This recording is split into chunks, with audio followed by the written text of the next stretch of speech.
In the name of Allah, the Beneficent, the Merciful, how are you friends? How are you doing today? Thank you very much indeed. Looking fresh, bright and healthy. Very smart people. You are geniuses, you know. The genius makes you genius. आपको आता है ये वाला lyrics आते हैं? All right, thank you very much. We'll practice all that stuff in the recently approaching convocation on Saturday, inshallah. Iski practice bhi karenge. Now, today, we're going to start a very, very important lecture. It's going to be the lecture number 1. Ye sirf understanding hogi aapki. Back to basic series ka lecture 1 hai. We'll try to understand what is most important in making a sentence. Ek sentence banane mein sabse aham role kiska hota hai. So what I have been able to understand, the most important thing in making a sentence is the role of a verb. Verb ka role bahut important hota hai. You can't make a sentence without using a verb. Every sentence needs at least one verb. ये helping verb भी हो सकता है, जिसे हम उर्फ़ आम में auxiliary verb भी कहती हैं, या helper verb भी कहती हैं, और ये main verb भी हो सकता है. So you can make a sentence without using a subject. Subject के बगैर sentence बन सकता है. Passive voice subject के बगैर बनते हैं. You can make a sentence by making without using objects. जैसे कि आप sentences बना सकते हैं. Let's take some examples. आप subject के बगैर sentences बनाते हैं. Roads are being constructed. English is being taught. Grammar is practiced. English language is spoken. ये सारे पैसिव के सेंटेंसेस हैं. There is no subject in it. और कुछ ऑब्जेक्ट के बगैर भी सेंटेंसेस बन सकती हैं, जैसे कि she reads, he writes, we understand. इनमें कोई ऑब्जेक्ट नहीं है. Sentences are there. वो अलग बात है कि इसमें कुछ वर्ब्स ऐसे होते हैं जो ट्रांजिटिव है, कुछ इंट्रांजिटिव है. We were talking about transitive, intransitive in passive voice जब हम आगाज करेंगे उस लेक्चर का. अभी हम जो बात कर रहे हैं कि सब्जेक्ट के बगैर भी बन सकता है सेंटेंस और ऑब्जेक्ट के बगैर भी बना सकते हैं, लेकिन you can't make a sentence without using a verb. Verb या हेल्पिंग वर्ब की सेंटेंस को जरूरत होती है. जो बेसिक आपका एक यूनिट है वो है आपका लेटर या अल्फाबेट कह लीजिए. उसके बाद जो नेक्स्ट प्राइमरी के बाद सेकेंडरी यूनिट बनता है वो आपका बनता है वर्ड. उसके बाद आपका फ्रेज और उसके बाद आप जो सेंटेंस बनाते हैं. अल्टीमेट आप एक सेंटेंस बनाते हैं. सेंटेंसेस में भी आप देखते हैं कुछ कंपाउंड और कॉम्प्लेक्स सेंटेंसेस होते हैं. ये थोड़ी ग्रामेटिकल सी बातें हो गई हैं. आइए जरा हम अंडरस्टैंड करते हैं what is the lecture all about. हम स्टार्ट करने जा रहे हैं ऑक्सिलरी वर्ब्स को इंपॉर्टेंस देंगे हम, और उसके बाद फिर बात करेंगे मॉडल ऑक्सिलरी वर्ब्स की. ऑक्सिलरी वर्ब क्या होता है, जिसे हेल्पिंग वर्ब या हेल्पर वर्ब्स भी कहते हैं. Is a type of verb. एक इस वर्ब की ऐसी किस्म होती है that takes a supportive role in a sentence, जिसकी सेंटेंस में एक्सपोर्टिव जरूरत होती है या उसका रोल होता है second to the main verb. ये छोटू होता है मेन वर्ब का. मेन वर्ब का छोटू कौन है? Helping verb. ये उसको इस्तेमाल मेन वर्ब को सपोर्ट करता है, और इसीलिए इसे सपोर्टिव वर्ब, हेल्पिंग वर्ब या हेल्पर वर्ब्स भी कहते हैं. आइए जरा देख लीजिए पहले जरा एक क्विक ग्लांस में कि ये कौन कौन से वर्ब्स हैं. बी, डू, हैव, ये मेन ऑक्सिलरी वर्ब्स हैं. बी से मुराद is, am, are present, was were past, will be future, been past participle और being present participle. और इसी तरह से be, do की फॉर्म्स में do और does इस्तेमाल होता है प्रेजेंट टेंसेस में, और did इसकी पास्ट फॉर्म है. और इसी तरह से इसका नेगेटिव करेंगे तो डू का डोंट और फिर डजंट. ये सपोर्टिव रोल इनका होता है. सेंटेंसेस मेकिंग में हम प्रेजेंट टेंसेस और पास्ट टेंसेस की जब बात करेंगे उनको अंडरस्टैंड करेंगे. अभी हमारे पास तीसरा जो मेन ऑक्सिलरी वर्ब है दैट्स हैव. हैव और हैज ये आप प्रेजेंट में यूज करते हैं, हैड पास्ट में, और विल हैव फ्यूचर में, और हैविंग प्रेजेंट पार्टिसिपल है, और हैड जैसे कि पास्ट पार्टिसिपल है, इसको यूज करते हैं. सो ये हमारे पास मेजर ऑक्सिलरीज है, मेजर. और उसके बाद दूसरी उसकी एक काइंड है मॉडल ऑक्सिलरी वर्ब्स होते हैं, या जिन्हें मॉडल्स भी कहा जाता है. द मॉडल्स ये क्या करते हैं, ये कौन सी हैं, पहले तो ये जान लीजिए. मॉडल ऑक्सिलरीज भी हैं, इनमें है can, could, may, might, dare, must, should, will और वुड हैं. ये मॉडल ऑक्सिलरी वर्ब्स हैं. आइए जरा जानते हैं जो ऑक्सिलरी वर्ब्स हैं. ये auxiliary verb is a type of verb that takes a sportive role in a sentence second to the main verb. All right? Okay. और मिसाल के तौर पर कुछ sometimes ऐसा होता है कि ये जो main auxiliary verbs हैं, they can be used as action verbs separately. Action verb के तौर पर एक तो इनका sportive role है. बाज़ औक़ात यही auxiliaries या helping verbs को आप मेन एक्शन वर्ब के तौर पर भी इस्तेमाल कर सकती हैं. आइए कुछ एग्जांपल्स लेती हैं डू और हैव की. हमारे पास कुछ एग्जांपल्स हैं. For example, I did my homework already, मैंने पहले ही अपना काम मुकम्मल कर लिया. डिड डू की सेकंड फॉर्म है, ऐसे मेन वर्ब यहां इस्तेमाल हुआ है डू. और लेकिन अगर आप नीचे डिड देखिए, I did not want to go home, ये पास्ट इंडेफिनिट का नेगेटिव है, और डिड नॉट, डिड इस्तेमाल हुआ है आप उसको नेगेटिव बनाने के लिए. इसका अपना कोई मतलब नहीं है. लेकिन जब पास्ट इंडेफिनिट टेंस में आप सेकंड फॉर्म इस्तेमाल करते हैं, जो आपका प्लेन या पॉजिटिव सेंटेंस होता है, नेगेटिव बनाने के लिए आपने डिड नॉट का इस्तेमाल किया. डिड आएगा क्वेश्चन में या आएगा नेगेटिव में, तो फिर second form will turn into the first form. ये आपके पास पहली एग्जांपल है. दूसरी एग्जांपल हैव की है. आई हैव, रखता हूं, ये एज ए मेन वर्ब यहां इस्तेमाल हो रहा है. या आई हैव गॉट भी हो सकता है. I have a meeting with the showbiz star, showbiz star के साथ मेरी एक मीटिंग है.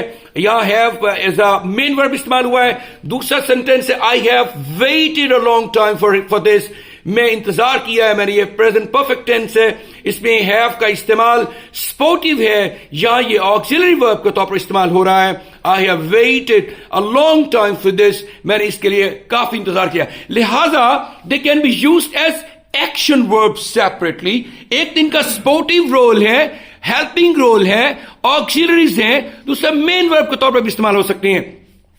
ऑलराइट, और हमारे पास कुछ और एग्जाम्पल्स हैं. अब देखिए जरा, ये मॉडल ऑक्सिलरी वर्ब्स जो होती हैं, ये कौन कौन से हमने पहले पढ़े.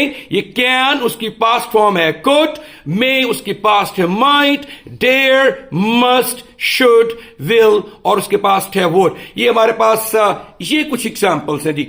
अच्छा, ये जो ऑक्सिलरी वर्ब्स हैं, ये in fact used in complex grammatical tenses में इस्तेमाल होते हैं.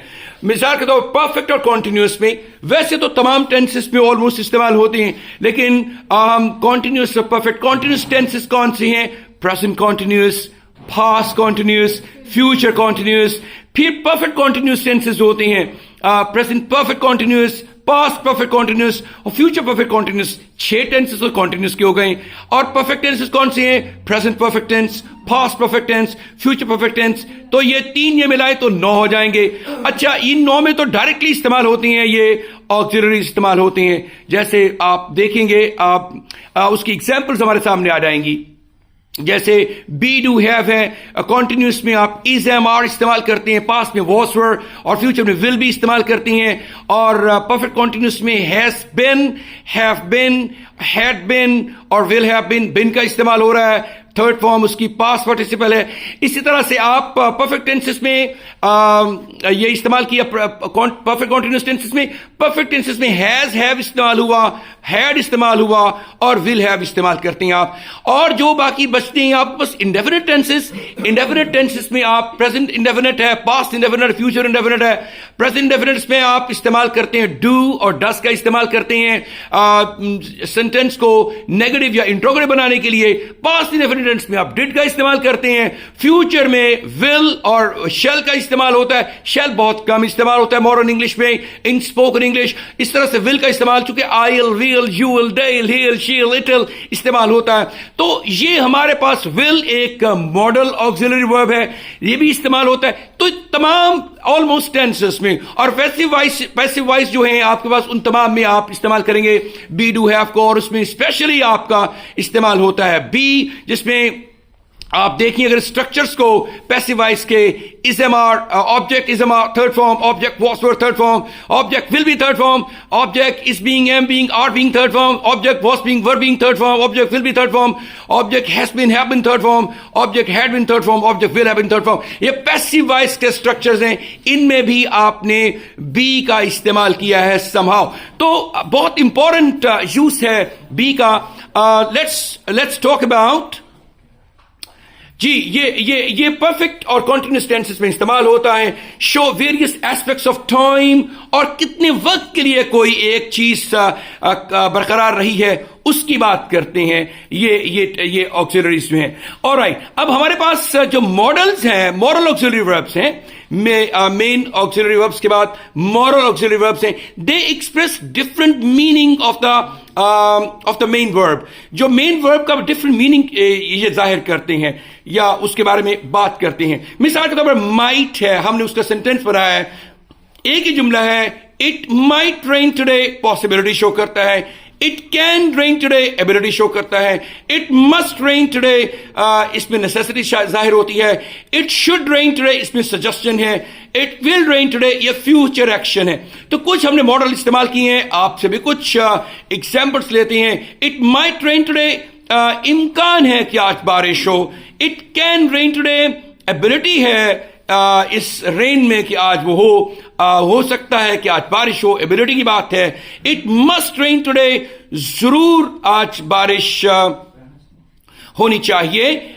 It should rain today, suggestion है इसमें कि आज उम्मीद है कि आज बारिश हो, और सजेशन है बारिश आज होनी चाहिए। इट विल रेन टुडे, ये सर्टेनिटी अबाउट फ्यूचर है, आज जरूर बारिश होगी। आइए कुछ एग्जांपल्स आपसे लेते हैं। पहली एग्जांपल है इट माइट रेन टुडे, इम्कान है कि आज बारिश हो। माइट को यूज कीजिएगा प्लीज आप पॉसिबिलिटी के लिए। We might have done something to help you. We might have done something to help you. Might have done, ये पास्ट में चलेगी पॉसिबिलिटी, हम कुछ कर सकते थे इम्कानी तौर पर टू हेल्प यू, आपको करने के लिए। जी, The storm might disturb the outdoor event. The storm Might disturb. The storm might disturb the outdoor event. Event होता है। storm might, कम इम्कान है कि स्टॉर्म जो है वो बाहर के इवेंट को डिस्टर्ब करे। माइट कम इम्कान के लिए इस्तेमाल होता है, मे इम्कान के लिए इस्तेमाल होता है, मे वेल ज्यादा इम्कान के लिए इस्तेमाल होता है। शाबाश जी। If you arrive early, you might avoid the traffic. If you arrive early, अगर आप जल्दी पहुंचते हैं, you might avoid the traffic congestion, आप ट्रैफिक की कंजेशन को अवॉइड कर सकते हैं। एक्सेलेंट, शाबाश। I can't predict what might happen. I might predict what might happen. I can't predict, मैं नहीं predict कर सकती what might happen, इम्कानी तौर पर क्या हो सकता है। शाबाश। माइट के बाद हमारे पास सेकंड एग्जांपल आएगी जो it will be about can. It can rain, ability की बात हो रही है। जी, I just bought a new phone and it can take really great photos. I just bought a new phone and it can take really great photos. Selfies ले रही होंगी, upload कर रही होंगी सोशल मीडिया पे आप continuously. Excellent, yes. She can paint stunning landscapes. She can paint, उसके अंदर एबिलिटी है कि वो स्टनिंग लैंडस्केप्स को पेंट कर सकती है। शाबाश। Can I borrow your notebook? Can I बोरो, यहां ये परमिशन की लिए इस्तेमाल हुआ है, एबिलिटी नहीं है। कैन को आप परमिशन, जैसे मे आई borrow your notebook, can I borrow your notebook, आप कैन के साथ भी परमिशन ले सकती हैं, लेकिन फ्रेंडली वे से जब आप लेती हैं। इनफॉर्मल परमिशन के लिए आप कैन इस्तेमाल करते हैं मे की बजाय पे। शाबाश। और कुड भी इस्तेमाल किया जा सकता है, लेकिन कुड फिर जरा थोड़ी सी उसके अंदर पोलाइटनेस आ जाएगी और सेंटेंस जो है ज्यादा अप्रोप्रिएट हो जाएगा किसी अजनबी के साथ बोलने के हवाले से। जी, Smoking can cause cancer.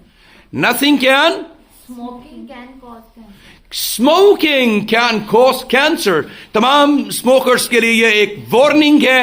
It may cause cancer, it can cause cancer, ability है कैंसर ये कॉज कर सकती है. शाबाश. Smoking. Next one is about apart from can, it must rain, necessity. आज जरूर बारिश होनी चाहिए. Yes please. You must drive carefully.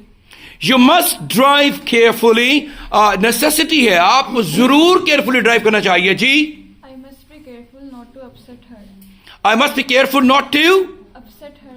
Upset हर. मुझे जरूर केयरफुल रहना चाहिए कि उसकी अपसेट ना करूं. शाबाश. You must show your passport at the airport. You must show your passport at the airport. आप एयरपोर्ट पर आपको जरूर अपना पासपोर्ट दिखाना चाहिए. जी. We must wear our uniform. You must where the schools uniform. आपको स्कूल की यूनिफॉर्म जरूर पहननी चाहिए. Excellent sentences. आइए जरा कुछ और देखते हैं एग्जांपल्स. मस्ट के बाद है इट शुड रेन. तजवीज की बात हो रही है. जी. आइए जरा बात करते हैं. Should. I should have come yesterday. I should have come yesterday. Should have come ये पास्ट में बात कर रहे हैं. Should have come. शुड चाहिए, शुड हैव चाहिए था. I should have come. Third form कम वैसे लगता है वैसे पहली और तीसरी फॉर्म एक जैसी हैं. I should have come yesterday. मुझे कल आना चाहिए था. शाबाश. If you want to improve your skills, ये तजवीज नहीं है. I should have come yesterday mild obligation में बात की है आपने. जी. if you want to improve your skills, you should work hard. If you want to improve your, Skills, you should work hard. you should work hard. ये इन्होंने conditional sentence इस्तेमाल किया. If you want to improve your skills, you should work hard. आपको मेहनत करनी चाहिए. You must work hard होता आपको जरूर मेहनत करनी चाहिए. शाबाश. If you are feeling unwell, you should see a doctor. If you are feeling unwell, अगर आप बीमार महसूस कर रहे हैं, you should see a doctor. Polite आपकी जो है वो एडवाइस भी है. एडवाइस के लिए भी शुड इस्तेमाल होता है. You should see the doctor. आपको डॉक्टर से मिलना चाहिए. You had better see the doctor. बेहतर है कि आप डॉक्टर से मुलाकात कर लें. You must see the doctor. आपको जरूर मुलाकात करनी चाहिए डॉक्टर से. जी please. We should learn English from Genius Institute. We should. तजवीज दे रहे हैं जी, बहुत अच्छी तजवीज है. मैं आपसे I agree with your suggestion. Lock stock and barrel. Lock stock and barrel का मतलब होता है कंप्लीटली, फुली, डायमेट्रिकली. ऑलराइट. शाबाश. We should be honest. We should be honest. हमें ऑनेस्ट होना चाहिए. शुड का इस्तेमाल हमने देखा. शाबाश. और उसके बाद है जी it will rain. Future action के लिए आप फ्यूचर सर्टनली के लिए बात करते हैं. Don't worry, I'll make it there on time. Don't worry, I make it there. मैं वहां पहुंच जाऊंगा. ऑन टाइम थोड़ा सा वक्त से पहले. इन टाइम एग्जैक्टली टाइम पर पहुंचूंगा. थोड़ा डिफरेंस है इन एंड ऑन में. Yes please. She will be happy with her exam results. She will be happy with her exam result. वो खुश होगी अपने एग्जाम रिजल्ट के साथ. फ्यूचर सर्टेनिटी की बात कर रहे हैं. जी. Future action. The roast will be ready in about 15 minutes. Roast will be mouth watering. Roast की बात भाई पता नहीं किसी ने नाश्ता किया है कि नहीं किया. Be careful about it. अभी आपने रोस्ट की बात की है, फिर शायद आप जो है ब्रोस्ट की बात करें. वैसे तो कोई डिफरेंस नहीं लगता मुझे. Anyway excellent. The roast will be ready in about 15 minutes. Yes. I will be going to pick up my son from school. I'll be going to pick up my son from school. मैं अपने बेटे को school से pick करने के लिए जा रहा हूँगा. If Usman makes tea, I'll take it. If Usman makes tea, अगर वो चाय बनाता है, ये कंडीशनल सेंटेंस है कि I'll take it. Conditional sentence पे पहली if क्लॉज होती है और उसके बाद I'll take it ये उसकी सबऑर्डिनेट क्लॉज है. एक्सेलेंट जी. और आप जरा मे के कुछ सेंटेंस बना दीजिए please. You may solve my problem. You may solve my problem. may इस्तेमाल हमने करना था इम्कान के लिए. Very good. You may solve इम्कान है कि तुम मेरा मसला हल करो. ऑलराइट. यस. शाबाश. How may I help you? How may I help you? अब ये जो may यहां आपका इम्कान के लिए नहीं है. How may I help you आपने परमिशन के लिए इस्तेमाल किया है, इजाजत लेने के लिए. May I help you? How may I help you? पर इजाजत के लिए. शाबाश. Play game today. Sorry. I may play game. ये इम्कान के लिए है. I may play game. I may play online game today. Very nice. I may eat pizza tonight. I may eat pizza tonight. आज लगता है इटालियन कुजीन की बारी है. So I may eat pizza tonight. Pizza, pasta, and primavera, lasagna. My God, mouth watering once again. Yes, please. May I offer you some tea? May I offer, मे यहां भी इम्कान के लिए नहीं इस्तेमाल किया, आपने परमिशन के लिए इस्तेमाल किया है. So thank you very much indeed everybody for giving such wonderful sentences. You are wonderful students of Genius Institute Lahore, and I'm really proud of you. So a big round of applause for everybody in the class today.